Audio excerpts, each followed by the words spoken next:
ಯಾವುದೋ ಒಂದು ಜಾತಿಯ ಹಿನ್ನೆಲೆಯಿಂದ ಬಂದಿರತಕ್ಕಂಥ ಪಕ್ಷ ಅಲ್ಲ. ಉಳಿದೆಲ್ಲವೂ ಕೂಡ ಈಗ ಜಾಟ್ರದ ಪಕ್ಷ ಇದೆ, ಪಟೇಲ್ರದ ಪಕ್ಷ ಇದೆ, ಒಕ್ಕಲಿಗರ ಪಕ್ಷ ಇದೆ, ಬೇರೆ ಬೇರೆ ಮರಾಠರದ ಪಕ್ಷ NCP ಇದೆ. ಆದರೆ ಆಮ್ ಆದ್ಮಿ ಪಾರ್ಟಿಗೆ ಮಾತ್ರ ಆ ಔಟ್ರೀಚ್ನ ಕೆಪಾಸಿಟಿ ಇದೆ. ಒಂದು ವೇಳೆ BJP ದಿಲ್ಲಿಯಲ್ಲೇ ಆಮ್ ಆದ್ಮಿ ಪಾರ್ಟಿಯನ್ನು ಸೋಲಿಸಿದರೆ ಕೇಜ್ರಿವಾಲ್ ಮತ್ತು ಆಮ್ ಆದ್ಮಿ ಪಕ್ಷದ ಭವಿಷ್ಯ ನಿಶ್ಚಿತವಾಗಿ ಕ್ವಶನ್ ಮಾರ್ಕ್ ಆಗುತ್ತೆ. ನೀವು ಕೇಳ್ಬೋದು, ಪಂಜಾಬ್ನಲ್ಲಿ ಅಧಿಕಾರದಲ್ಲಿದ್ದಾರೆ ಅಂತ. ಹೌದು, ಕೇಜ್ರಿವಾಲ್ ಸೋಲೋದಿದೆ ಅಲ್ವಾ ದಿಲ್ಲಿ ಅಂಥ ರಾಜ್ಯದಲ್ಲಿ, ಅದು ಆಮ್ ಆದ್ಮಿ ಪಕ್ಷ ಇದೇ ಫಾರ್ಮಲ್ ಉಳಿಯತ್ತಾ ಅಂತಕ್ಕಂಥದ್ರ ಬಗ್ಗೆ ಕ್ವಶನ್ ಮಾರ್ಕ್ಗಳನ್ನು ಹುಟ್ಟಾಕಲ್ಲ. ಆನ್ ದ ಕಾಂಟ್ರರಿ, ನಾನು 8ನೇ ತಾರೀಕು ಆ ಪ್ರಶ್ನೆ ಮೂಲ ಏನಂತ ಅರ್ಥ ಆಯ್ತು ನನಗೆ. ಅಶೋಕ್ ಮೃತ್ಯುಂಜಯ್ ಅವರು ಸರ್ವಾಧಿಕಾರಿ ಮೋದಿ ಅಂತ ಮಾತಾಡಿದಾಗಲೆಲ್ಲ ಅರೆ ಅರವಿಂದ್ ಕೇಜ್ರಿವಾಲ್ ಮೇಲೂ ಅದೇ ಆರೋಪ ಇರೋದಲ್ವಾ ಅಂತ. ನೋಡಿ, ಪಕ್ಷವನ್ನು ಹೇಗೆ ನಡೆಸ್ತಾರೆ ಅಂತ ಕೇಳಿದ್ರೆ ಯಾರು ಸರ್ವಾಧಿಕಾರಿ ಇಲ್ಲ ಹೇಳಿ ನನಗೆ ಅಲ್ವಾ?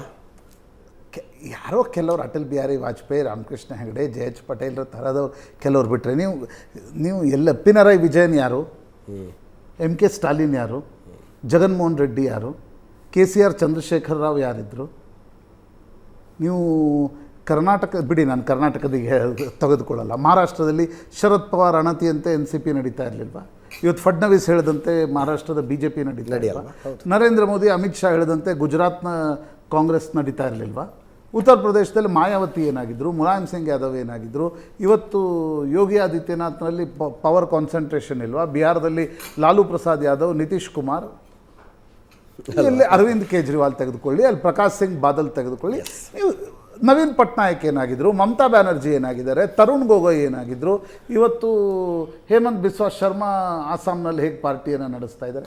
ನೋಡಿ, ರಾಜಕಾರಣದಲ್ಲಿ ಅವಕಾಶ ಸಿಕ್ಕರೆ, ಜನಪ್ರಿಯತೆ ಬಂದಾಗ ಪವರ್ ಕಾನ್ಸಂಟ್ರೇಷನ್ ಆಗತ್ತೆ. ದ್ಯಾಟ್ ಈಸ್, ನೀವು ಸರಿ ಅದನ್ನು ಸಂವಿಧಾನ, ಸರ್ವಾಧಿಕಾರ, ನಿಮ್ಮ ಡಿಸಿಷನ್ಸ್ಗಳು ತುರ್ತು ಪರಿಸ್ಥಿತಿಯ ರೀತಿಯಲ್ಲಿ ಆದಾಗ ಸರ್ವಾಧಿಕಾರದ ವಿರುದ್ಧ ನೀವಿರದೇ ಇದ್ದರೂ ಕೂಡ ಜನಸಾಮಾನ್ಯರೇ ಇಂದಿರಾ ಗಾಂಧಿಗೆ ಮಣ್ಣು ಮುಕ್ಕಿಸ್ಲಿಲ್ವಾ ಜನಸಾಮಾನ್ಯರು?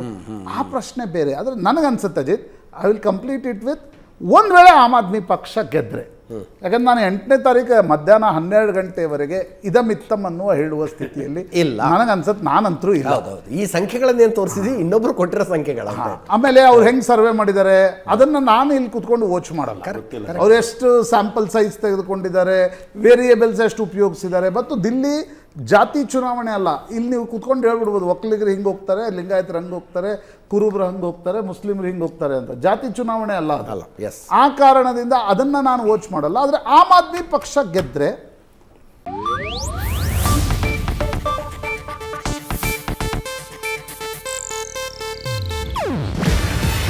ಇದು ಏಷ್ಯಾನೆಟ್ ನ್ಯೂಸ್ ನೆಟ್ವರ್ಕ್ ಪ್ರಸ್ತುತಿ. ನೀವು ನೋಡ್ತಿದ್ದೀರಾ ಏಷ್ಯಾನೆಟ್ ಸುವರ್ಣ ನ್ಯೂಸ್.